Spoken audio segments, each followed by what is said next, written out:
नमस्कार, स्वागत है आपका के न्यूज में। मैं हूं आपके साथ विशाल पंडित। आप देख रहे हैं देवभूमि का दंगल, और देवभूमि के दंगल में आज हम बात करेंगे हर तरफ शोर, सरकार करेगी आपदा कंट्रोल।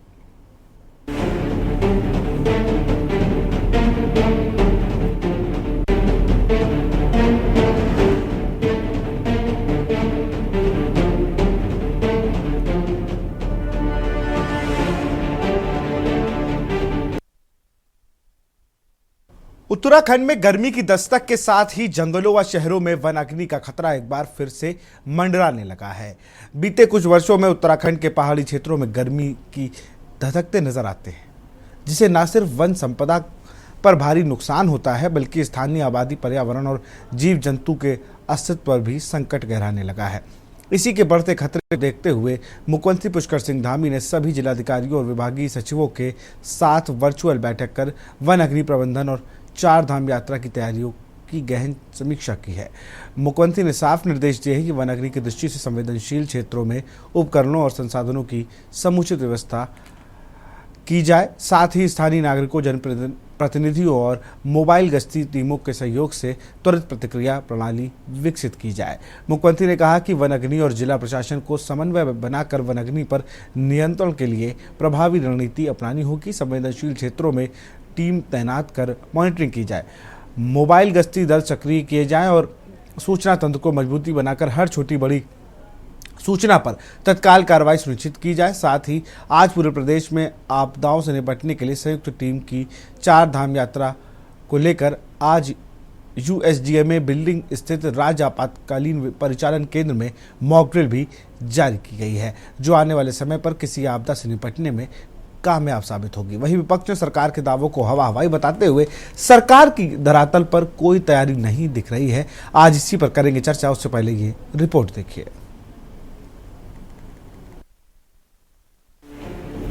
गौरतलब है कि उत्तराखंड में हर साल सैकड़ों हेक्टेयर जंगल आग की चपेट में आ जाते हैं। 2024 में अकेले गर्मियों के मौसम में 1000 से अधिक वनाग्नि की घटनाएं दर्ज की गई थी, जिससे करीब 1800 हेक्टेयर जंगल जलकर राख हो गए थे। इससे न केवल वन जीवों का प्राकृतिक घर नष्ट हुआ, बल्कि कार्बन उत्सर्जन और ग्लोबल वार्मिंग पर भी गंभीर असर पड़ा। मुख्यमंत्री पुष्कर सिंह धामी ने स्पष्ट किया है कि इन चुनौतियों से निपटने के लिए जन सहयोग अत्यंत आवश्यक है। उन्होंने कहा है कि लोगों को जागरूक करने, सुचारू को तुरंत साझा करने और वन आपदा को बचाने के लिए स्थानीय समाज की सक्रिय भागीदारी जरूर होनी चाहिए। वनाग्नि हमारे लिए बहुत बड़ी चुनौती के रूप में हमारे सामने खड़ी हो गई, जिससे हमारी वन संपदा, वन्य जीवों और पर्यावरण को नुकसान पहुंचाने के साथ ही हमारे गांव, खेतों और जनजीवन को भी, आम जीवन को प्रभावित किया। पिछले वर्ष जैसी परिस्थितियां इस वर्ष न बनने पाए, इसके लिए वन विभाग के साथ ही अग्निशमन विभाग को पहले से और अधिक सजग होकर काम करना होगा। देखिए, लगातार हम लोग मॉनिटरिंग कर रहे हैं और ये क्योंकि जन सहभागिता के साथ हमने जब से वनाग्नि को रोकने का प्रयास किया, उसके परिणाम अच्छे निकले। और आप देखें कि 21-22 के मुकाबले 22-23, 23-24, 24-25 तीनों ही वर्षों में वनाग्नि काफी कम घटनाएं हुई, और विगत वर्ष के मुकाबले अभी तक इस वर्ष में आधे से कम घटनाएं हुई। तो पूरी तरह से हमारा डिपार्टमेंट जन सहभागिता के साथ हम, और क्योंकि विगत वर्ष में हमने करीबन 1500 के आसपास मैन पावर भी बढ़ाई है। इसके अलावा जो यथासंभव इक्विपमेंट्स देने का काम किया, और सबसे बड़ी बात कि हर सेक्शन में लोगों को ट्रेनिंग देने का काम करके, जिसके दृष्टिगत अग्निशमन आपात सेवा ने सभी जनपदों को जो है फायर सीजन के दृष्टिगत अलर्ट रहने के निर्देश दे दिए हैं उसमें। और जितने भी हमारे वाहन है, मशीन है, उपकरण है, चाहे उसमें हमारे वाटर टेंडर्स हैं, फोम टेंडर्स हैं, और चाहे हमारे उसमें नैरो लेंस, नैरो स्ट्रीट्स के लिए, छोटी गलियों के लिए बैकपैक सेट मोटरसाइकिल्स हैं, वाटर मिस्ट बेस, चाहे उसमें हमारे 300 लीटर वाले मिनी वाटर टेंडर्स हैं, और अन्य जो भी संसाधन है, चाहे रेस्क्यू टेंडर्स हैं, कहीं दुर्घटना हो जाती है या पेड़ गिर जाता है, आंधी तूफान आ जाता है, कटर्स की आवश्यकता है उसमें, कंक्रीट कटर्स की, उन सभी को जो है कार्यशील दशा में मेंटेन करने के और अधिक से अधिक जनशक्ति अपने फायर स्टेशन पर रखने के लिए दिशा निर्देश निर्गत किए जा चुके हैं। मुख्यालय द्वारा, इसमें आईजी फायर सर्विस द्वारा और डीआईजी फायर सर्विस द्वारा जो है इसमें निर्देश जो है पूर्व में जा चुके हैं। उत्तराखंड के जंगल आग के धकधकने शुरू हो चुके हैं। कई क्षेत्रों में आग पर काबू पाने के बावजूद फिर जंगलों में आग लग रही है। वहीं विपक्ष ने सरकार के आपदा प्रबंधन तंत्र को फेल बताते हुए सरकार पर जमकर हमला बोला है। कांग्रेस के प्रदेश प्रवक्ता शीशपाल बिष्ट ने कहा कि मंडलों के 5 जिले ऐसे हैं जो व्यापक रूप से आग लगने की वजह से प्रभावित हुए हैं। उन्होंने कहा आपदा प्रबंधन तंत्र का सिस्टम गड़बड़ाया हुआ है। शासन प्रशासन की ओर से वानगरी को रोकने के दावे किए जा रहे हैं, लेकिन जंगलों में लगी आग को अब तक नियंत्रित नहीं किया जा सकता है। उन्होंने कहा कि जो तैयारियां सितंबर अक्टूबर से शुरू हो जानी चाहिए थी, उसमें विलंब किया गया है। उन्होंने सवाल उठाया है कि हर साल होने वाली वानगरी की घटनाओं को रोकने के लिए सरकार पहले से ही जरूरी कदम क्यों नहीं उठाती। मई और जून भीषण गर्मी के महीने माने जाते हैं। उन्होंने राजधानी देहरादून के बल्लूपुर के एक टावर में हुए भीषण अग्निकांड पर भी सरकार को घेरा। आग लगने से काफी देर बाद तक कोई जिम्मेदार आला अधिकारी, स्थानीय विधायक मौके पर नहीं पहुंचे। उन्होंने कहा कि राजधानी देहरादून में कई इलाकों में पानी का संकट गहरा गया है, लेकिन प्रदेश सरकार को जनता के दुखों से कोई लेना देना नहीं है। ऐसे में विपक्ष को सड़कों पर उतरकर आंदोलन करने के लिए बांधे होना पड़ेगा। और जगह जगह जो है वनाग्नि की घटनाएं सामने आ रही हैं। शहरी क्षेत्रों में भी आप देख लीजिए, जगह जगह आग लगने की घटनाएं सामने आ रही हैं। फायर विभाग जो है कुंभकर्णी निद्रा में सोया हुआ है। हमने पिछले वर्षों देखा कि बिंदाल के पास जो है बस्ती में आग लगी तो 1 घंटे बाद जो है फायर ब्रिगेड की गाड़ी वहां पहुंच पाई थी। तो सरकार जो है जब तक व्यापक स्तर पर जो है तैयारियां नहीं करेगी और क्विक एक्शन नहीं होगा, तब तक इस प्रकार की घटनाओं पर जो है विराम लगाना कठिन है। और कई बार तो हमने चुनी में देखा कि वहां पर घटना घटी फायर की, और जब फायर ब्रिगेड की गाड़ी पहुंची तो उसमें जो है पानी ही नहीं था। तो ये सारी लापरवाहियां जो है पहले से चेक होनी चाहिए और फायर विभाग को भी जो है एक्स्ट्रा एक्सरसाइज करनी चाहिए, क्योंकि अब जिस तरीके से शहरी क्षेत्रों में आबादी बढ़ रही है, कारोबार जो है बढ़ रहा है, क्षेत्र जो है घनी आबादी वाले हो रहे हैं, तो उससे निपटने के लिए व्यापक स्तर पर होमवर्क की आवश्यकता है और नए नए उपकरणों को भी आवश्यकता है, जो छोटे स्थानों पर जो है जल्दी से और आसानी से पहुंच जाए और वनाग्नि की घटनाओं पर नियंत्रण लगाया जा सके। देखो, ये तो सरकार का बंदोबस्त है और हम तो सबसे पहले आम जन नागरिकों को सबको ये सलाह देंगे कि उनको इस गर्मियों के सीजन में आग से बचने के लिए अपने निजी उपाय तैयार रखने चाहिए, क्योंकि सरकार जो है किसी भी चीज से संवेदनशील नहीं है और उनको जनता से कोई लेना देना नहीं है। उनको अपनी कुर्सी बचानी और अपनी कुर्सी की देखरेख करनी। वो तो आग ये देख रहे हैं कि उन जगहों पर कुर्सियों पर भी लगा सकते हैं जहां पर उनको पता लगेगा ये भ्रष्टाचार हो रखा है, लेकिन हम तो आम जन के हित में है और उनको यही सलाह देंगे कि वक्त रहते, समय रहते जगह जगह पर एनडीआरएफ, एसडीआरएफ के साथ साथ अग्निशमन जो दस्ते हैं उन दस्तों की पुख्ता तैनाती कर लें और ये सुनिश्चित कर लें कि किसी भी प्रकार से उत्तराखंड को और उत्तराखंड के जंगलों को आग से बचाया जाए। देखिए, आपदा और फायर सीजन को लेकर के माननीय मुख्यमंत्री जी ने कुछ दिन पहले बैठक भी ली थी और इन सब चीजों को लेकर के उन्होंने तमाम विभागों को निर्देशित भी किया है। जो फॉरेस्ट विभाग है हमारा, वो किस प्रकार से फायर लाइन जो है सड़कों के किनारे हों, किस प्रकार से जो हमारी जो बस्तियां हैं या जो नगर से लगी हुई वन क्षेत्र के सटे हुए इलाके हैं, उन सब जगह फायर लाइन्स जो इस समय उसमें काम चल रहा है। और जो हमारे जहाँ पर पानी की व्यवस्थाएं करनी हो या अंदर जंगलों में पानी की व्यवस्थाएं करनी हो, तमाम व्यवस्थाओं पर वन विभाग एवं संबंधित जो विभाग हैं वो लगे हुए हैं। और इस बार बेहतर ढंग से हम इन सब चीज़ों से निपट सकें, ऐसा कोई घटनाक्रम जो है उत्तराखंड के अंदर न घटे, इसको लेकर के हमने जनता के बीच में भी जो है विभागों ने अवेयरनेस जो है वो कैंप चलाए हैं। आपको बता दें, फायर सीजन शुरू होते ही वन विभाग में आग बुझाने का काम करने वाले कर्मचारियों के लिए आधुनिक उपकरण भी उपलब्ध कराए हैं, जिसमें आग न लगने वाले जूते, चश्मा व आग बुझाने के इक्विपमेंट दिए गए हैं। साथ ही वन विभाग की गश्ती गाड़ियों में भी पानी के गैलन रखे गए हैं, जिससे आग पर काबू पाया जा सके।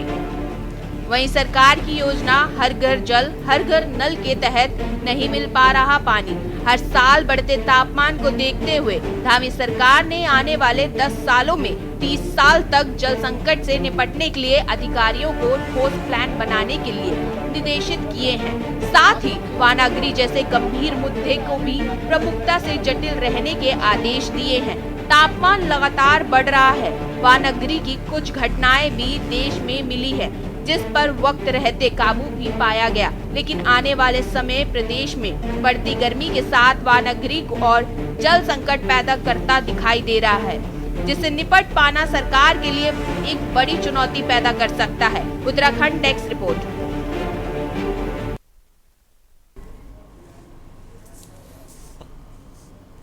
और इसी पे चर्चा के हमारे साथ कुलदीप राणा जी हैं, वरिष्ठ पत्रकार, AK बयानी जी हैं, वो भूवैज्ञानिक। आपका बहुत बहुत स्वागत है। और UKD से प्रवक्ता शांति प्रसाद भट्ट जी। सबसे पहले कुलदीप राणा जी का रुख कर रहे हैं। कुलदीप जी, कोई पहला बार ऐसा नहीं कि हम लोग वनाग्नि को लेकर चर्चा कर रहे हैं और लगातार उसके में बचाव कैसे किया जाए और कैसे उन पर काबू पाया जाए, इस पर लगातार हम बात करते हैं। लेकिन बड़ा सवाल यह है कि हर बार हम चर्चा करते हैं लेकिन अपडेट बहुत कम मिलता है कि अब क्या नए उपकरण आए, और जगह देखते हैं ड्रोन्स की मदद ली जा रही है। अब तक हम लोग शायद उस पर नहीं बढ़ पाए हैं। मुझे लगता है ड्रोन्स को शामिल करना चाहिए, क्योंकि जहाँ पर लोग नहीं पहुँच पाते वहाँ पर जंगलों में आग बुझाने में बहुत दिक्कत होती है। कुलदीप जी।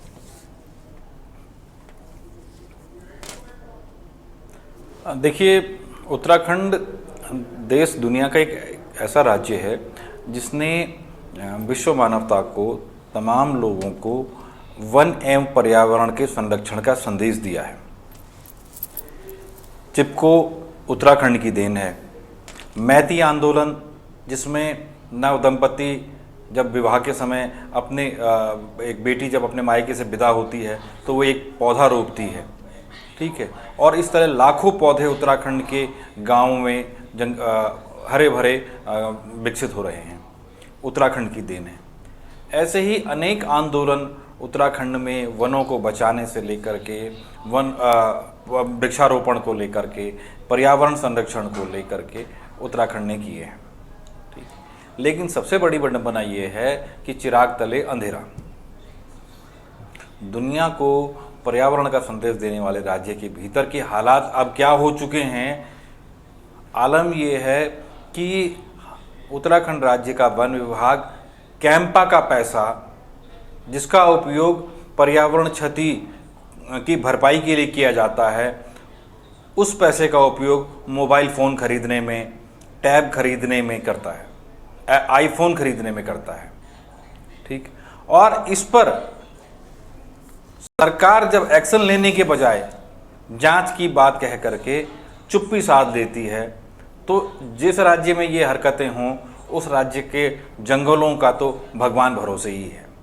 और विगत 24-25 सालों से तो हमने देखा ही है कि वास्तव में उत्तराखंड के जंगल भगवान भरोसे हैं, क्योंकि यहाँ जब जंगल जल रहे होते हैं और पर्यावरण को लेकर के जो वन विभाग है, वन विभाग का जो अमला है वो सोया हुआ होता है, और तब सारे प्रदेशवासी एक ही कामना करते हैं ईश्वर से कि भाई प्रभु बारिश हो जाए किसी तरीके से और ये जंगलों की आग बुझ जाए और वहाँ पशु पक्षियों के उनको थोड़ा सा राहत मिल सके, ठीक। ये स्थिति उत्तराखंड की हो चुकी है। उत्तराखंड का राज्य का 71% का जो क्षेत्र है, भूभाग है, वो वन आच्छादित है। हम फॉरेस्ट के लिए, वनों के लिए कितने संवेदनशील हैं, हमारी कितनी बड़ी जिम्मेदारी है, हमारा भौगोलिक क्षेत्रफल कितना बड़ा है, हमने एनवायरनमेंट को से लेकर के पारिस्थितिकी तंत्र को मेंटेन करने में उत्तराखंड की क्या भूमिका है। आज भारत में सबसे ज़्यादा टाइगर कॉर्बेट टाइगर रिजर्व में है, ठीक। सबसे ज़्यादा जानवर हमारे प्रदेश में हैं, लेकिन 2 पाए वाले जानवर ने चौपाई वाले जानवरों के क्षेत्र में इतना ज़्यादा अतिक्रमण करना शुरू कर दिया है कि अब धीरे धीरे चीज़ें टकराव की तरफ बढ़ रही हैं।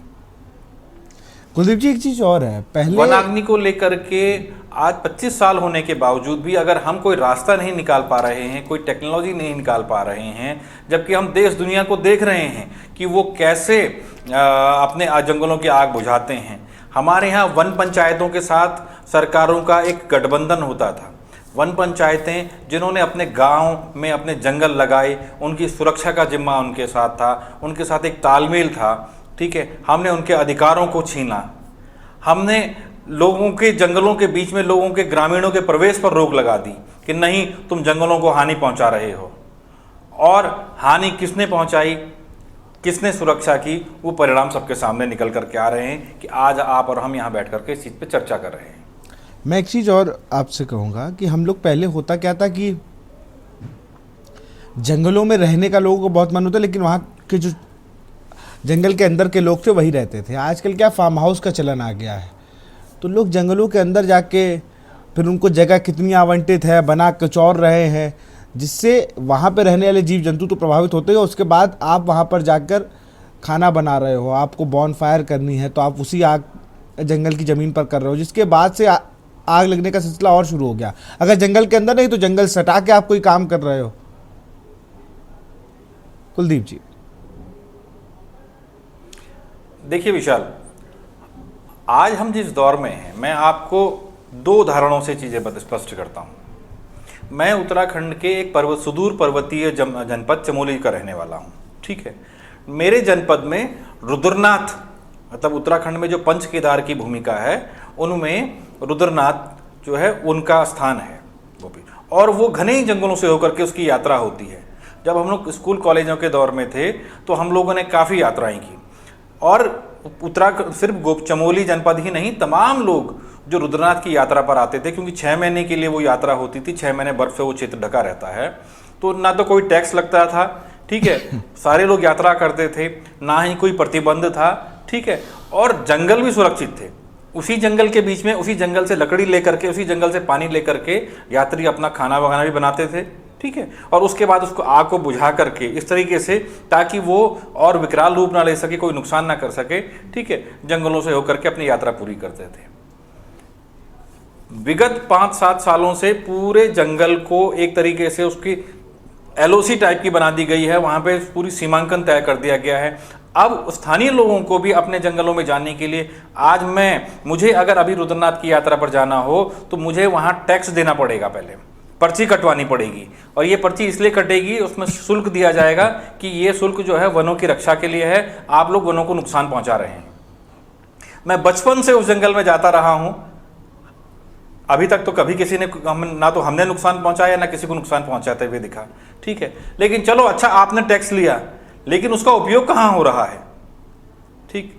दूसरी चीज, जो बात आपने कही कि लोग जंगलों में जाते हैं, आग लगाते हैं, बॉन फायर करते हैं, तमाम सारी बातें आपने कही अभी, ठीक है।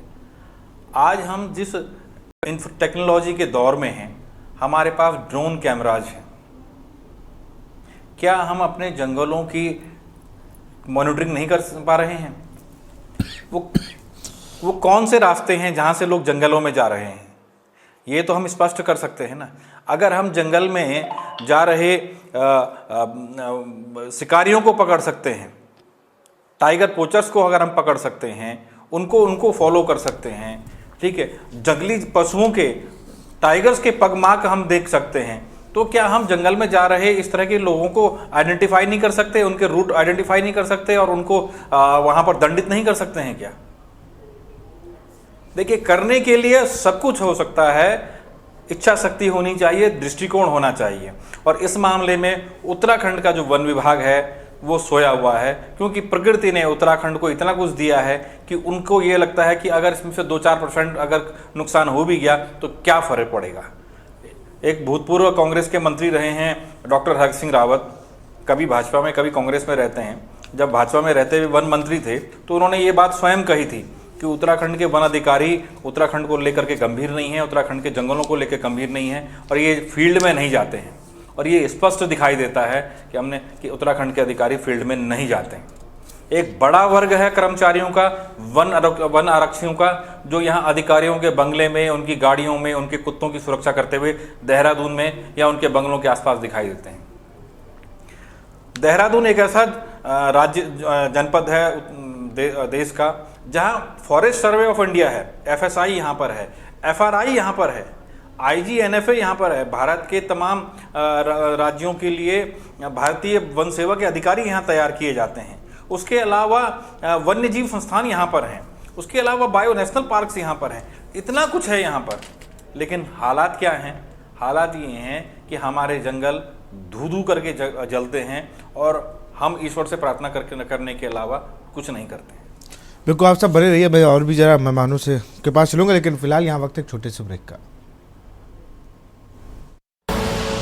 आप देख रहे हैं के न्यूज, खबरों का सारथी।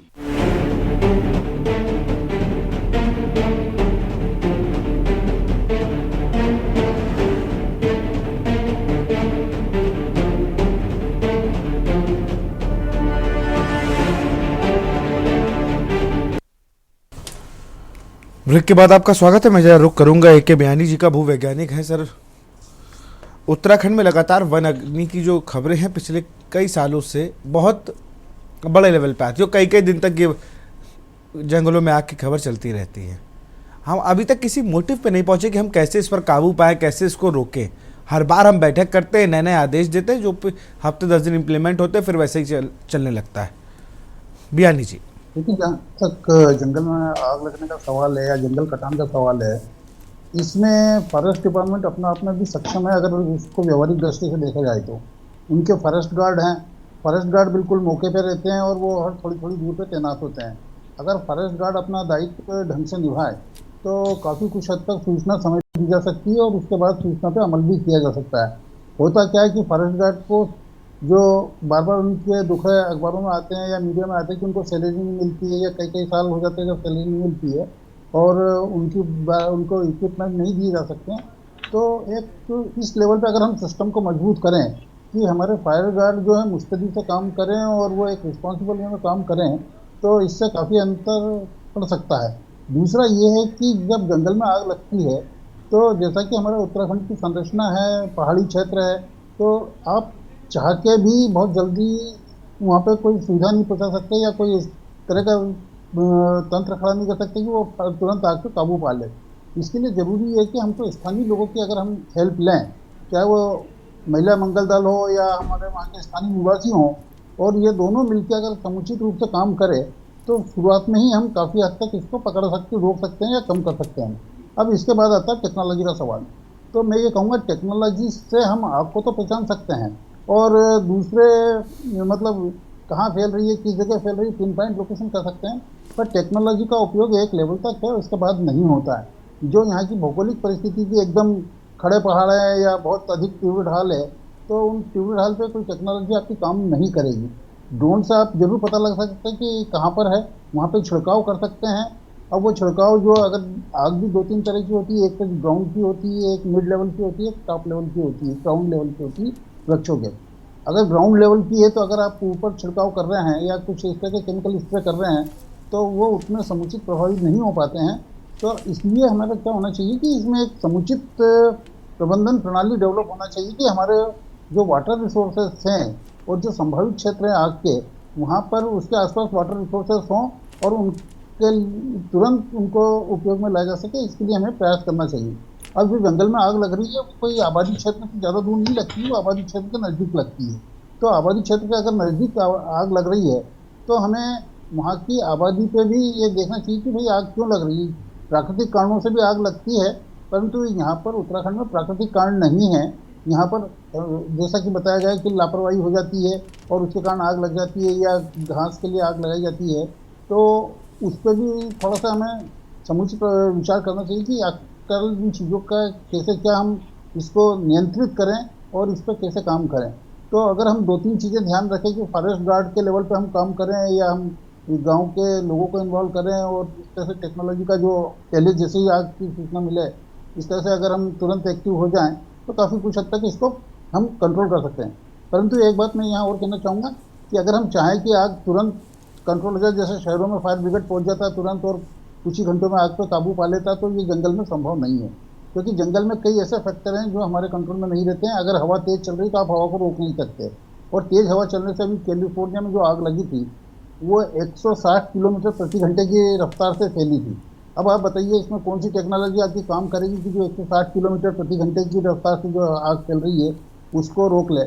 या अमेजन के जंगलों में जब आग लगी थी 2 साल पहले, तो वहां पर भी भारी पैमाने पर नुकसान हुआ था। मेरा मानना है कि सर आप जो स्पीड होता है उस स्पीड तो नहीं रोक सकते, लेकिन जहां पे छोटी छोटी आग कहीं से तो लगी होगी, हम लोग उस तरीके से काम नहीं कर रहे। ड्रोन है जहां पर हम देख ही नहीं पा रहे, वहां पे भी आग लग गई, फिर वो भी विकराल रूप ले रही है। कई बार ऐसा होता है कि एक जगह हम आग बुझा रहे हैं लेकिन उससे अलग कहीं पे आग लग रही है। इसलिए मैं कहता हूं ड्रोन टेक्निक को भी थोड़ा अपनाना चाहिए वन विभाग को। तो ये है ना, इसमें ड्रोन का अगर आप उपयोग ले तो आपको पता लग जाएगा फायर किधर से किधर जा रहा है जी, और वो तुरंत आपको हाथों हाथ खबर देगा और कि कहाँ कितने क्षेत्र में हो रही है। तो वहाँ पे ये ड्रोन टेक्नोलॉजी उपयोग में, बाकी तो फिर आगे मानवीय प्रयास ही हैं जो आपको बिल्कुल दिलाएंगे, बिल्कुल खास करके उत्तराखंड में। बिल्कुल थोड़ी मदद मिल जाएगी लोगों को कि वहां पर आप जो आपके वन रेंजर हैं उनसे जाके कह देंगे, फॉरेस्ट रेंजरों से, तो वो वहां पे कुछ व्यवस्था करेंगे। हमारे शांति प्रसाद भट्ट जी हैं यूकेडी से। शांति प्रसाद भट्ट जी, उत्तराखंड को स्टूडियो से तो हम नहीं बता सकते, लेकिन आप लोग बहुत अच्छे, जितने लोग यहाँ बैठे हैं सब लोग बहुत अच्छे समझ सकते हैं कि वन अग्नि कितनी बड़ी समस्या है पहाड़ के लिए। देखिए विशाल जी, हर वर्ष की भांति इस बार फिर जंगलों में आग है। आप और हम चर्चा कर रहे हैं। सरकार चुस्त और दुरुस्त सुरक्षा पर लगी है, हालात फिर भी वही है। हकीकत यह है 70 से 75% वनीय क्षेत्र है उत्तराखंड। हर वर्ष इस आपदा से विभाग जूझता है। सबसे बड़ी कमी जो प्रथम दृष्टि में देखी गई है, विभाग में कर्मचारियों की कमी है। सरकार इक्विपमेंट तो खरीद लेगी, चलाएगा कौन? ट्रेंड भी तो करना पड़ेगा, एम्प्लॉय भी तो रखना पड़ेगा, मगर दिहाड़ी के मजदूरों से जंगल की सुरक्षा कितनी की जा सकती है वो आप बता ही रहे हो कि आग लगी है और सब गाल बजा रहे हैं, सरकार हो चाहे अन्य हो। अब आप देख लीजिए, सीख लेने के लिए हर वर्ष आग लगती है। सुधारीकरण के लिए व्यक्ति पीछे देखता है कि कौन किस व्यवस्था से जंगलों को आग से बचाया जा सकता है। सरकार ने बड़ा अच्छा सिस्टम अपना लिया कि अगर जंगल में आग लग रही है तो आम जनमानस को जंगल से रोक दो। जब आम जनमानस को जंगल से दूर किया तो जंगल का साफ सफाई, चारा पत्ती, घास पत्ती लेने के लिए लोग जाने बंद हो गए, जंगल खड़े हो गए, घास ज़्यादा हो गई, पत्ते ज़्यादा हो गए, गर्मी हुई, आग लगी। उसके बाद जंगल की सुरक्षा के लिए आम जनमानस ग्रामीण तो जाता नहीं, क्योंकि अगर वो जंगल में दिख गया तो मुकदमा, उसके तो हक हकूक छीन लिए। अब जंगल में आग लगती है, विभाग से बात करते हैं, विभाग के आदमी लाचार है, ना तो उनके पास पानी है ना स्टाफ है। तब ऐसे में जंगल भगवान भरोसे है। हम ये कहते हैं सरकार की कार्यप्रणाली में कमी कहाँ है? विशाल जी देखिए, यहाँ जंगल से इंसान को दूर करा तो जंगल की आग अब कंट्रोल नहीं हो रही है।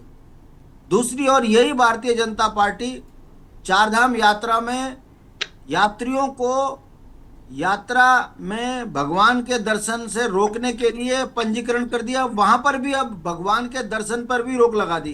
कहने का मतलब है जो टेक्निकल होगा वो तो दर्शन कर लेगा, बाकी जो बुजुर्ग एक्चुअल चारधाम यात्रा का जो एक्चुअल यात्री है उसको दर्शन नहीं हो पा रहे, वो वापस जा रहा है। कहने का मतलब है आने वाले समय में चारधाम यात्रा की आस्था पर भी बहुत बड़ा सवाल खड़ा होने लग जाएगा इस तरीके से रोकने से। हम ये कहते हैं अंग्रेजी शासन काल में गांव के लोगों के हक हकूक बहाल किए गए थे। अग्नि लगने से पहले गांव के लोगों को गुड़, चना, तंपलेट वगैरह बांट दिए जाते थे और जो ग्रामीण अपने क्षेत्र की आग बुझाता था उसको इनाम स्वरूप दिया भी जाता था। कहने का मतलब है वन पंचायतें मजबूत थी, गांव के हक हकूक बहाल थे, तो गांव वाले खुद जंगल में आग लगने से पहले उसको बुझा देते थे।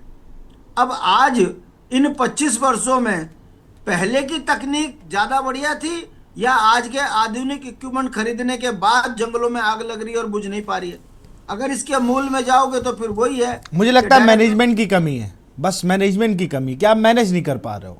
मैनेज करेंगे कहाँ से? डायरेक्टर को से लेकर एमडी और सचिव से सब ये इक्विपमेंट खरीदने में तो नंबर 1 है, क्योंकि कमीशन बाजी है। मगर उस इक्विपमेंट की थैली से बाहर तो निकाल के दिखाओ। थैली से बाहर निकालने के लिए एम्प्लॉय नहीं है, इसलिए वो हर डिस्ट्रिक्ट में पड़े हुए हैं, ब्लॉक स्तर पर पड़े हैं, काम हो नहीं रहा है। कहने का मतलब है विशाल जी, हर वर्ष सरकार के ऊपर आरोप लगाकर ये कह देना कि जंगल के आग जो है सरकार की लापरवाही से बुझ रही, नहीं हो पा रही है कंट्रोल। हकीकत ये है, नीति नियंताओं ने ऐसी बना दी है कि जंगल से इंसान को दूर कर दिया और अधिकारी भ्रष्टाचार में आकंठ डूब गया। विभाग में बहुत बड़ी कमी है कर्मचारियों की और सरकार की नीति है कम कर्मचारियों से ज्यादा काम लेना। परिणाम आपके सामने है। हर डिपार्टमेंट के अंदर अफरा तफरी का माहौल है, अराजकता का माहौल है। पूरा उत्तराखंड इस समय पर जो है अराजकता के हवाले जा चुका है। इसीलिए आए दिन भ्रष्टाचार की खबरें उत्तराखंड के अखबार बढ़ाते हैं। उत्तराखंड के अंदर डकैती, चोरी और जंगलों की आग, जंगलों में शहद की चोरी, लकड़ी की चोरी खुलेआम हो रही है। रोकने के लिए जिस डिपार्टमेंट में विभाग के कर्मचारी की जरूरत है नहीं। हम बार बार चर्चा करते हैं, समाधान एक ही है, कर्मचारियों का ढांचा पूरा किया जाए, गांव के ग्रामीणों के हक हकूक बहाल किए जाए।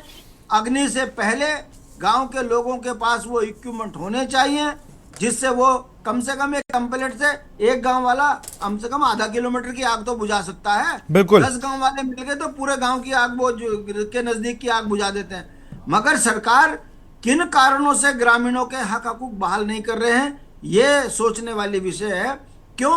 क्योंकि यदि ग्रामीण के हक बहाल हो गए तो जंगल में जो अधिकारी लकड़ी चोरी करते हैं वो पकड़े जाएंगे, गांव वालों के पास डाटा होगा।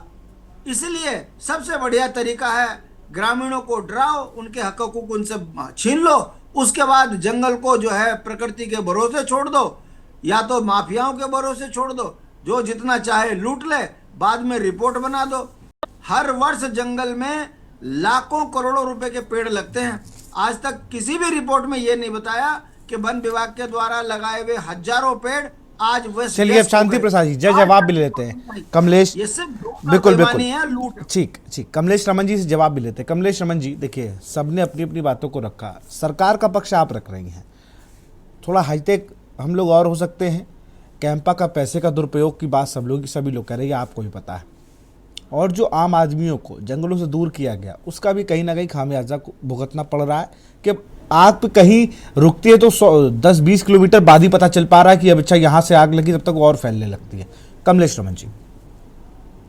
जी बिल्कुल, देखिए बहुत ही गंभीर और संजीदा मुद्दा है ये हमारा, क्योंकि अपने जंगलों को बचाना, अपनी प्रकृति को बचाना हम सबका कर्तव्य है। जितने उत्तराखंड के अंदर हमारा जनमानस रहता है या उस जंगलों के आसपास जो हमारे गांव हैं या जो हमारा विभाग है या हमारे जो कर्मचारी हैं या जो हमारे वहां के रहने वाले बासिंदे हैं या जो रोड पर चल रहा है, मुझे लगता है कि हर एक का कर्तव्य ये बनता है कि जो भी हमारे जंगल हो, जहां पर भी इस प्रकार की कोई घटनाएं घटती हो, उनकी सूचना तीव्र गति से जो है दी जाती है। वो नंबर भी फ्लैश हैं और सरकार की पूरी ये कोशिश रहती है कि हर बार कम से कम जंगलों में आग लगे और वहां के जनमानस को कोई नुकसान ना हो। और सबसे बड़ी बात, जो हमारे जंगलों में हमारे जीव जंतु, पशु पक्षी रहते हैं, जो पेड़ों पर अपना वास करते हैं, उनका निवास स्थान है, उनको किसी प्रकार का नुकसान ना हो, उसको लेकर के सरकार हमेशा इस ओर गंभीर रहती है। और अभी क्योंकि गर्मी आ चुकी है और जगह जगह आपने देखा होगा कि माननीय मुख्यमंत्री जी ने विभाग के जो कर्मचारी थे उन सबको बुला करके मंत्री जी के साथ में बैठक भी की है। और अभी कुछ टाइम पहले एक बहुत अच्छा जंगलों के अंदर एक जो है एक बहुत मजबूत पाइप डालने का काम किया, जहां ज्यादा संभावना रहती है अग्नि की, जहां पर ज्यादा संभावना रहती है कि वहां से किसी भी प्रकार की आग लग जाती है, वहां पर पाइपलाइन अंदर तक पहुंचाने की पूरी कोशिश सरकार की है कि हमारे जंगल ना जले, ना वो धधके और किसी प्रकार की वहां दिक्कत परेशानी भी ना हो। अब अभी हमारे सभी भाइयों ने कहा कि जो ड्रोन की सुविधा होती है हमारे अगर जंगलों में तो देख लिया जाए, तो मुझे लगता है कि इस बार सरकार ने इसका इंतजाम किया है कि जो हमारे ड्रोन होंगे वो ये देखेंगे ऊपर से कि कहीं जंगल में आग तो नहीं लगी या कोई इस तरह की प्रवृत्ति का कोई व्यक्ति जंगल के अंदर गलत तरीके से या धूम्रपान करके या किसी भी प्रकार का गलत तरीके से जंगलों को नुकसान तो नहीं पहुंचा रहा है। इन सारी चीजों को ध्यान में रखते हुए ड्रोन का भी इस बार इंतजाम किया है और एक ऐसी मजबूत पाइप लाइन वहां पर पहुंचाने का काम किया है कि जिस प्रकार से जो हमारे गांव हैं आसपास के उनको भी उसमें शामिल किया है, जो हमारे स्वयं सहायता समूह है उन लोगों को भी उसमें शामिल किया है और ग्रामीणों के अभी जो हमारे सब भाई कह रहे थे हक हकूक की, तो कभी कभी सरकार की कुछ मजबूरियां भी होती हैं कि उनकी जो सुरक्षा है, हमारे गांव वासियों की जो जंगलों के आसपास रहते हैं, जो हमारे जंगली जानवर होते हैं, उनसे उनकी सुरक्षा की दृष्टि से इस तरह के निर्णय लेने पड़ते हैं। पर अभी माननीय मुख्यमंत्री जी ने, पुष्कर सिंह धामी जी ने, सभी गांव के आसपास के जो लोग हैं, जो क्योंकि काफी 38,000 हेक्टेयर में हमारा जो ये बसावट है हमारे जंगलों की, तो इसके आसपास के जो गांव हैं, यहाँ के जो रहने वाले लोग हैं, उन सबको शामिल किया उसमें। हमारे चाहे ग्राम प्रधान हो, बीडीसी हो, जिला पंचायत हो, या जो जंगलों के अंदर भी जो लोग रहते हैं, जो जंगलों को बचाने का काम करते हैं, जो अपने जानवरों को वहां रखते हैं, वहां रहते हैं, उन सबको शामिल करके उनसे सलाह मशवरा करके कि हम कैसे बचा सकते हैं, इस ओर भी सरकार ने अपना ध्यान रखा है और लोगों को इसमें शामिल किया है कि आगे से इस प्रकार की कोई भी घटना होती है या कोई बताता है कि जंगलों में किसी प्रकार की आग लग रही है, तो उसमें उनको एक जिस तरीके से कहते हैं कि थोड़ा बहुत जो मुआवजे के रूप में या वेतन के रूप में उन लोगों को दिया जाएगा जो जंगलों की हमारी सुरक्षा करेंगे। आसपास के जो हमारे ग्रामीण क्षेत्र के जो लोग हैं, ये भी प्रावधान इस बार रखा गया है। तो मुझे लग रहा है कि सरकार की जो कार्य प्रणाली है कार्य करने की, वो बेहतर इस बार मैं इसलिए कह सकती हूँ आपको कि गर्मी शुरू होने से पहले ही माननीय मुख्यमंत्री जी ने कैबिनेट मंत्री सुबोध उनियाल जी के साथ में बैठक की। तमाम सभी अधिकारियों को, जो हमारे वन विभाग के अधिकारी हैं, उन सबको बुला करके, और अन्य विभागों को भी, जो हमारे चाहे जल संस्थान हो, PWD हो, तमाम और सारे विभागों को बुलाकर भी इसमें चर्चा की कि हम कैसे अपने उन जंगलों को बचा सकते हैं। और आपने देखा होगा कि अभी माननीय मंत्री जी ने भी आपको बताया था कुछ टाइम पहले, काफी दिन की बात हो गई है, उन्होंने कहा था कि हम इस तरह की कुछ टेक्नोलॉजी लेकर आ रहे हैं कि ताकि दूर से भी ये पता लगे कि किसी प्रकार की जो अग्नि लगी है, उसके बारे में अगर हमें पता चलेगा तो तुरंत हम वहाँ की जंगलों की सुरक्षा कर सकें, और जो लोग वहाँ रह रहे हैं या जो लोग सामने से रोड से निकल रहे हैं उनकी हम सुरक्षा कर सके, जो पशु पक्षी जो पेड़ों पे बैठे हैं उनको हम कैसे सुरक्षित रख सके, इस ओर ज्यादा सरकार का मुझे लगता है कि ध्यान है और गांव वालों को शामिल इसमें किया गया है। अब इस तरह का अभी जैसे हो रहा था, सभी कह रहे थे, क्योंकि सबकी चिंता है, मैं इसमें किसी को कोई गलत नहीं मानती। हमारे वैज्ञानिक जी ने भी अभी बताया, जो हमारे भू वैज्ञानिक हैं, उन्होंने बताया कि वाकई ये बात आती है, ये दिक्कत होती है कि जब जंगलों में आग लगती है, क्योंकि पहाड़ी क्षेत्र है, कैसे इतनी ऊपर एकदम से चढ़ेगा हमारा कर्मचारी और कैसे उस आग को बुझाएगा, कैसे वहां पानी पहुंचाएगा। तो इसीलिए वो जो मैं पाइप की आपसे बात कर रही हूँ, जो एक बेहतर टेक्नोलॉजी का वो पाइप है, उसको पहाड़ों के ऊपर पहुंचाने का जो जिम्मा दिया है, जिन लोगों को दिया है, मुझे लगता है उसका काम अंदर चल रहा होगा और वो सारी चीजें आपको। चलिए, मुझे तो लगता है ना कि मुझे तो ये लगता है बस उत्तराखंड में जो वन अग्नि का तांडव है उसको कहीं ना कहीं रोकना चाहिए। कुलदीप राणा जी, कई बातें कमलेश रमन जी ने कही, सरकार कई योजनाओं पर है। इस बार देखिए गर्मी, क्योंकि मैम मैं इस बात से आपकी सहमत नहीं हूँ, गर्मी इस बार बहुत जल्दी पड़ने लगी। मार्च में हम लोग 40 डिग्री टच कर रहे थे, तो ये पहाड़ों में 30-32 भी बहुत होता है टेम्परेचर, इतना होता नहीं था कभी। तो पहले बैठक बुला लेना सही है, लेकिन एक बड़ी बात कुलदीप जी ने जो कही कि आपके जो अधिकारी हैं, वन अधिकारी हैं, उन्होंने अपने जो कर्मचारियों को अपने घरों में सिमटा दिया। तुम खाना बनाओ, तुम गाड़ी वाले हो, तुम ये इस तरीके से। तो जो स्टाफ तो लिमिटेड है, आप चाहे जितना स्टाफ रख लो, जब लोग अपने घर में 6 लोग रख लेंगे तो बचेगा कौन? वो बात पर भी आपका जवाब चाहूंगा। बिल्कुल बिल्कुल, कुलदीप जी ने जो कहा, मुझे लगता है कि वाजिब सवाल भी है। पहले ये इस तरीके से होता था कि जो हमारे कर्मचारी थे, क्योंकि विभाग में कर्मचारी भी कम होते हैं और उनके घरों में, लेकिन अब मैं जिस तरीके से मैं देख रही हूँ और समझ भी रही हूँ उन चीजों को, कि जो हमारा कर्मचारी जिस चीज के लिए बना है, जो जंगलों के लिए जिसकी वैकेंसी हुई वो जंगल में ही काम करेगा, जिसकी रसोई के लिए वो रसोई में काम करेगा, जिसकी जो है वाटर ट्यूबवेल पे उसकी ड्यूटी है वो वहीं करेगा। मुझे लगता है कि इस तरह की चीजें बहुत कम देखने को मिलती है। जो कर्मचारी जिस चीज के लिए बना है वो वहीं पर अपनी ड्यूटी को करेगा। और अब रही बात कि हमारे कर्मचारी कम है, तो मैं लगातार सरकार का ये देख रही हूँ कि वैकेंसियां निकाल रहे हैं वन विभाग में और लोगों को रखने का काम कर रहे हैं, और वैकेंसियां निकल भी रही है और जल्द से जल्द उनको नियुक्तियां भी मिल रही है। तो अब कर्मचारियों का टोटा वन विभाग में जहां तक मुझे लगता है कि नहीं है, अब इस प्रकार की कोई घटनाएं जो घट रही है वो कम होंगी। जिस तरीके से अभी हमारे भू वैज्ञानिक जी ने भी बताया था कि जो हमारे कर्मचारी हैं उनको अगर हम संसाधन देंगे, वहां तक पहुंचाएंगे, उन चीजों को लेकर के अगर हम चलेंगे, तो इन सारी चीजों पर, अग्नि पर बहुत रोक लगेगी। बिल्कुल, बहुत रोक लगेगी और कहीं ना कहीं जो इतना नुकसान होता है वो भी बचेगा। ये जन सहभागिता के बगैर नहीं हो सकता। हमें तमाम सभी गांव वासियों की, तमाम उन लोगों की, संस्थाओं की जरूरत है इन सारी चीजों को, क्योंकि जो हमारा भौगोलिक, हमारा जो उत्तराखंड है, जो जंगल है, पहाड़ जो जाना जाता है, हमारे जंगलों की वजह से जाना जाता है, उसकी सुंदरता की वजह से, तो उसका प्रारूप, उसका स्वरूप बना रहे, इसीलिए ये सरकार भी अपनी तरफ से इसी कोशिश कर रही है और प्रत्येक जनमानस भी यही कोशिश में है कि उसको अपने जंगल बचाने हैं, अपने आसपास के गांव बचाने हैं। तो जन सहभागिता के बगैर हम किसी भी काम को पूर्ण नहीं कर सकते। मुझे लगता है सबकी जन सहभागिता होगी तो हमारे जंगल भी बचेंगे, हमारे गांव भी बचेंगे, हमारे पशु पक्षी भी बचेंगे, हमारे जीव जंतु, जानवर, तमाम सभी लोगों को बचने का काम होगा। ये सबका सहयोग सबके साथ होगा। बिल्कुल कुलदीप जी, कई बातें कही कमलेश मैम ने, आपको क्या लग रहा है कि जो बातें कह रही हैं ये इम्प्लीमेंट होती भी है? ये सरकार सिर्फ जियो निकाले परेशान है, नीचे तक तो कुछ हो ही नहीं रहा है। कुलदीप जी।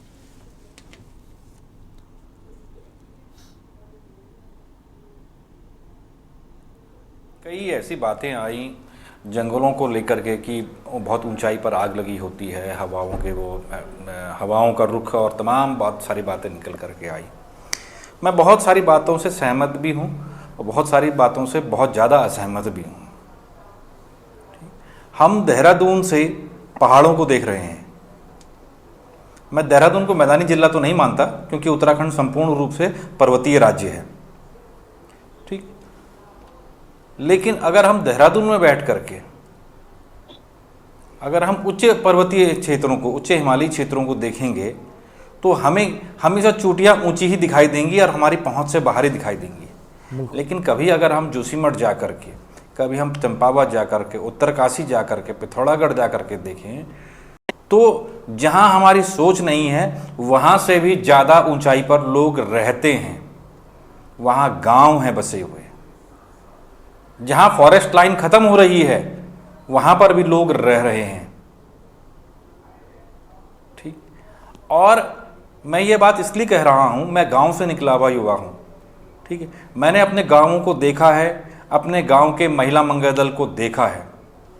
अभी जो बात हो रही थी कि सहयोग मिलना चाहिए, आपने जंगल जाने के उनके अधिकार पर प्रतिबंध लगा दिया, आपने जंगल जाने के उनके रास्तों पर प्रतिबंध लगा दिया, आपने जंगल से घास लाने पर प्रतिबंध लगा दिया और आप कह रहे हो कि आप हमें सहयोग करो। ये कैसी बात हुई भाई? हाथ भी बांध दिए, पैर भी बांध दिया, मुंह भी बांध दिया, अब आप हमें सहयोग करो कि आग लगेगी तो आवाज़ देना और आग लगेगी तो आग बुझाने भी आपने जाना है। ऐसे कैसे संभव हो सकेगा? मैं आपको एक प्रत्यक्ष उदाहरण देता हूं। यहाँ पर अगर जो लोग चमोली गोपेश्वर में एक जगह है, गोपेश्वर गांव के पास उस एक जंगल है बंजाणी करके, बंजाणी लोक भाषा में, लोकल की बोली में उसको कहा गया क्योंकि वो बांझ का जंगल है। गांव के लोगों ने, गांव के महिलाओं ने लगाया। हम छोटे छोटे थे, गांव में कोई विवाह होता था तो 2 पेड़ मिल जाते थे जिस घर में विवाह होना है, ठीक है, और उन 2 पेड़ों को सुखाया जाता था ताकि विवाह के लिए लकड़ियों का, खाना बनाने के लिए लकड़ियों का इंतजाम कर सके। लेकिन उस परिवार की ये जिम्मेदारी होती थी कि इसके बदले वो 10 पेड़ लगाएगा बांझ के और उनकी तब तक रक्षा करेगा, उनका तब तक पोषण करेगा जब तक कि वो अपने आप रूप से सक्षम ना हो जाए, ठीक। जब तक ये प्रक्रिया रही तब तक गांव सुरक्षित रहा, जंगल सुरक्षित रहे। घरों में गैस आ गई, चूल्हे हट गए और जंगलों में आग लगनी शुरू हो गई। क्यों? क्योंकि जंगलों के साथ हमने उनका संबंध बंद कर दिया। पर्वतीय क्षेत्रों में जो बात आई कि जंगलों से, जानवरों से बचाने के लिए, अरे भाई पर्वतों में, पर्वतीय क्षेत्रों में सहजीवन रहा है। वहां सहजीवन की, जंगली जीव जंतुओं के साथ ग्रामीणों का जो तालमेल था, जो सहजीवन था, उसकी वो जो परिभाषा है जीवन की, उसको किसी ने महसूस नहीं किया क्योंकि हमने चीज़ों को उस नज़रिए से कभी देखा ही नहीं है, ठीक। चमोली जिले में, चमोली तहसील में से जो वन विभाग की पहली चौकी है उससे कई गुना ऊपर तक पहले लोग घास लेने जाते थे, ठीक है। और आप देखिए आग कहाँ लग रही है? क्या देहरादून के जंगल में आग लग रही है? क्या हरिद्वार के जंगल में आग लग रही है? क्या उधम सिंह नगर के जंगलों में आग लग रही है? आग हमेशा उच्च पर्वतीय क्षेत्रों में लग रही है, उन क्षेत्रों में जहां ग्रामीण क्षेत्र ज्यादा हैं। क्यों? क्योंकि आपने ग्रामीणों को जंगलों में जाने से रोक दिया है। आपने वन पंचायतों को जंगलों में जाने से रोका है, उनके अधिकारों को आपने प्रतिबंधित कर दिया है। आप उनको उनके साथ तालमेल बिठाने दीजिए, उनके अधिकारों को पुख्ता कीजिए। आप उनको कहिए ना कि ठीक है जंगल जाओ, घास आप लेकर के आओ, लेकिन पेड़ बचाने की जिम्मेदारी आपकी है, जंगल बचाने की जिम्मेदारी आपकी है। अब कई बार हम लोग ट्रैकिंग पे निकलते हैं, पहले तो ये होता था कि हमें कम से कम थोड़ा सा हर 2-4 किलोमीटर पे फायर लाइन दिखाई देती थी, पानी के छोटे छोटे ट्रंच दिखाई देते थे जो खो को खोद करके, मिट्टी को खोद करके बनाए जाते थे, जो पशुओं के पानी पीने के काम भी आते थे, और जब आग वगैरह लग जाती थी तो तब भी काम आते थे। अब वो दोनों चीज़ें देखने को नहीं मिलती हैं। हाँ, इतना जरूर है कि देहरादून में बैठे हुए कई पर्यावरणविद जो हैं, तो उन लोगों ने अपने अपने जो NGOs बना रखे हैं, अपने अपने जो एक वो बना रखे हैं क्षेत्रों, वहां जरूर वो दिखाते हैं, और उसके दम पर वो दिल्ली से जवाब ठीक है, लेकिन पहाड़ों में ये चीज नहीं। जी देखिए, मैं कुलदीप जी की बात से सहमत हूँ, लेकिन इन्होंने कहा कि हमने उनके सब हकूक मार लिए, हाथ बांध दिए, मुंह बांध दिया। इसीलिए मैंने बोला आपको कि माननीय मुख्यमंत्री जी ने सभी को बुलाने का काम किया। उसमें हमारे चाहे मंगल दल हो, स्वयं संस्थाएं हो, वरिष्ठ नागरिक हो, ग्राम पंचायत हो, प्रमुख हो, प्रधान हो, सभी को बुला करके उनको कहा है। जो पहले होता था कि जो लोग जंगलों को बचाने का काम करेंगे उनको कुछ वेतन भी, कुछ इस तरीके का एक धनराशि भी दी जाएगी कि जिससे उनका और जो है एक ध्यान जंगलों की तरफ जाए कि वो उन्हें बचाने का काम करे। तो ये मैं कहना चाहती कुलदीप जी से कि ये इस समय बैठक भी हुई थी माननीय मुख्यमंत्री जी की, उन्होंने सभी को बुला करके कहा कि सबकी जन सहभागिता से हम अपने जंगलों को बचा सकते हैं। तो मुझे लगता है कि ये पहल ठीक है कि जो पहले चलता था वो अगर अभी भी हमारे जंगलों के जो लोग हैं, आसपास रहते हैं, अगर वो जाएंगे एक पेड़, जैसे अभी कुलदीप जी ने भी कहा कि अगर वो पेड़ काटते हैं, लेकिन कमलेश जी, आपको लगता है जो काम अब तक लोग ऐसे ही कर रहे थे उसको अगर आप पैसा देंगी, अगर आप उनका पुराने तरीके से लोगों को आने जाने देना, तो मुझे लगता है जैसे हमारे AK बयानी जी ने भी वही बात कही कि आप ड्रोन का इस्तेमाल वहीं तक कर सकते हो कि आग कहाँ की ओर जा रही है, लेकिन आपको फिर आना मैन पावर पे ही पड़ेगा। हमारे जो जंगली जानवर है, कभी कभी सरकार को ऐसे कठोर निर्णय लेने पड़ते हैं सुरक्षा की दृष्टि से कि जंगलों के जो जानवर है हमारे लोगों को नुकसान पहुंचाते हैं। कभी कभी इस ना जाए, वहां घास ना काटे, ताकि जंगली जानवर जो हमारे लोगों को नुकसान न पहुंचा सके। लेकिन उसके बावजूद भी इस बार माननीय मुख्यमंत्री जी ने, मंत्री जी ने बुला करके सबको कहा है कि सबकी जन सहभागिता के तहत हम अपने जंगलों को बचाने का प्रयास करेंगे, और ज्यादा से ज्यादा हम सबको पेड़ लगाने चाहिए। कि वाकई सही बात है, इससे मैं सहमत हूँ। सब सहमत होना ही पड़ेगा आपको, क्योंकि पेड़ अगर आप नहीं लगाएंगे तो फिर आप जो भी आप पहाड़ों में 33 डिग्री जा रहा टेम्परेचर 43 भी हो जाएगा। भूवैज्ञानिक हमारे साथ लगातार बने हुए हैं। सर, हम लोगों ने जो बात कुलदीप जी ने कही कि शादी के अगर 2 पेड़ आप जंगल से ले रहे हो तो आप उनको कम से कम 10 पेड़ दो, और जब तक वो जवान हो जाए, जब वो अपने आप को स्थिर समझे। आज के डेट में मुझे नहीं लगता कि ऐसा कोई सोच भी रहा है कि अगर हम जंगल से कुछ ले रहे हैं तो जंगल को कुछ दे भी हम। नहीं, जहाँ तक सोचने की बात है, देखिए बड़े पैमाने पे वन वृक्षारोपण होता है और हर बार ये सप्ताह और पक्ष मनाया जाता है कि जिसमें सारे हिंदुस्तान में लोग पेड़ लगाते हैं। तो जहाँ तक सोचने की बात है वो तो अपने आप में सही है, परंतु इसके बाद क्या होता है ये विचार नहीं कि जितने पेड़ लगते हैं उसके बाद उनकी कोई देखभाल नहीं होती है। और मैं तो ये कहूँगा, इसमें एक चीज़ और जोड़ना चाहूँगा कि अगर कहीं पे लॉ एंड ऑर्डर खराब होता है तो तुरंत पुलिस विभाग में एक्शन होता है और उनका ट्रांसफर होता है या पनिशमेंट मिलता है। अब हमारे यहाँ जंगल कट रहे हैं या आग लग रही है तो फॉरेस्ट में कितने लोगों को पनिशमेंट मिला? यहाँ सब लोग बैठे हैं, सबको मालूम है कि किसी को पनिशमेंट नहीं मिला। तो एक तरह से फॉरेस्ट डिपार्टमेंट का भी दायित्व बनता है या उन पे भी जिम्मेदारी होना चाहिए कि अगर जंगल में आग लगी तो आप जो हैं उसको किसी हालत में यानी रोकने की कोशिश करेंगे, और अगर आपके क्षेत्र में बार बार फेलियर होते हैं तो आपका डिमोशन हो सकता है, आपके ऊपर लीगल एक्शन हो सकता है। जब तक हम फॉरेस्ट डिपार्टमेंट के लोगों पे एक तरह से दायित्व नहीं डालेंगे कि अगर इस तरह से काम करा और आपने उसमें फेलियर हुए तो आपको पनिशमेंट बच जाएंगे, ऐसा नहीं होना चाहिए। उन पे पनिशमेंट हो तभी जाके ये सिस्टम सुधरेगा। और जहाँ तक जनभागीदारी का सवाल है, बिना उसके आप सफल नहीं हो सकते। तो दोनों की जरूरत है, जनभागीदारी भी होना चाहिए और फॉरेस्ट डिपार्टमेंट को भी अपना दायित्व निभाना चाहिए, और उसके लिए अकाउंटेबिलिटी उनकी फिक्स होना चाहिए, चाहे वो फॉरेस्ट गार्ड से लेकर DFO तक हो या हेड ऑफ फॉरेस्ट फोर्सेस तक हो। सबकी भागीदारी निश्चित होना चाहिए, और उसके साथ ही साथ ये भी होना चाहिए कि अगर आप में फेलियर देखा गया तो आपके लिए ये पनिशमेंट है। आप देखिए कैसे चीज़ें सही नहीं होती फिर। बिल्कुल होगी। शांति प्रसाद भज्जी से फाइनल कमेंट लूंगा, फिर डिबेट को क्लोज करते हैं। शांति प्रसाद जी, सबकी भागीदारी जरूरत है और मुझे लगता है कि सब लोग इस मुद्दे पे तो साथ हैं ही सरकार के। बिल्कुल सही बात है। कर्मचारियों का ढांचा पूरा हो, जनमानस को गांव जंगल से जोड़ा जाए, तो मेरा मानना है पुरानी पद्धति सबसे बढ़िया थी। उसके अगर बहाल कर देंगे तो गांव से जंगल बचेंगे, गांव के ग्रामीण अपने जंगलों की सुरक्षा करेंगे। सरकार कर्मचारियों का ढांचा पूरा नहीं करेगी तो कितने ही इक्विपमेंट खरीद लीजिए, जंगल को जलने से नहीं बचा सकते। समाधान एक ही है, भर्तियां करो और ग्रामीणों के हक हकूक बहाल करो, बस तो जाकर जंगल बचेंगे। वरना जहां जिस राज्य का सबसे ज्यादा भाग जंगल हो और उसकी सुरक्षा वो राज्य की सरकार ना कर सके, ये बहुत बड़ा सवाल खड़ा करती है सत्ताओं पर। बिल्कुल, बहुत बहुत शुक्रिया आप सभी का इस गंभीर चर्चा में हमारे साथ जुड़ने के लिए, बहुत बहुत शुक्रिया। तो वन अग्नि को लेकर लगातार उत्तराखंड की धामी सरकार सचेत है और लगातार बैठकों का दौर जारी है। जन भागीदारी बढ़ेगी तभी इस वन अग्नि को सरकार का कहना है कि मिलकर हम रोक सकते हैं और कम कर सकते हैं। देखना होगा कि लोग इसको लेकर कितना सचेत होते हैं। तो फिलहाल देवभूमि के दंगल में इतना ही। देखते रहिए न्यूज़ इंडिया। नमस्कार।